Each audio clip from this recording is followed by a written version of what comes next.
MS Dhoni is the new captain of IPL 2025 CSK team.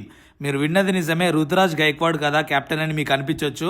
But from today Ruturaj Gaikwad captain కాదు, MS ధోనియే కెప్టెన్. Reason ఏంటంటే Ruturaj Gaikwad elbow injury వల్ల IPL 2025 మొత్తానికి ruled out అయిపోయాడు. అండ్ ఇప్పుడు సిఎస్కే మేనేజ్మెంట్ తీసుకున్న లేటెస్ట్ డిసిషన్ ఏంటంటే MS ధోనికి మళ్ళీ క్యాప్టెన్సీ హ్యాండ్ ఓవర్ చేసేశారు. అయితే ధోని క్యాప్టెన్సీలో చెన్నై సూపర్ కింగ్స్ టీం 5 కప్స్ తీసుకొని వన్ ఆఫ్ ద బెస్ట్ టీమ్స్గా, టాప్ మోస్ట్ టీమ్స్గా ఎదిగింది మనందరికీ తెలుసు. కానీ IPL 2025లో మ్యాచెస్ గెలవడానికి కూడా కష్టం అయిపోయింది. కానీ ఒక్కసారి ధోని క్యాప్టెన్సీలోకి అడుగు పెడితే మళ్ళీ కమ్బ్యాక్ ఇవ్వడం అంత ప్రాబ్లం ఏమి కాదని నాకు అనిపిస్తుంది. ఇఫ్ యు ఆర్ ఏ తాలా ఫ్యాన్, ఈ న్యూస్ విన్న తర్వాత నీ ఒపీనియన్ ఏంటి, నీ ఫీలింగ్ ఏంటి అనేది కామెంట్ చేయి.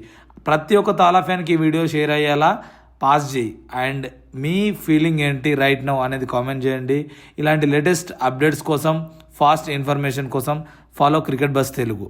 అండ్ మళ్ళొకసారి చెప్తున్నా, మీరు IPL 2025లో జస్ట్ ప్లేయర్గానే కాదు MS ధోనిని మళ్ళీ క్యాప్టెన్గా చూడబోతున్నారు.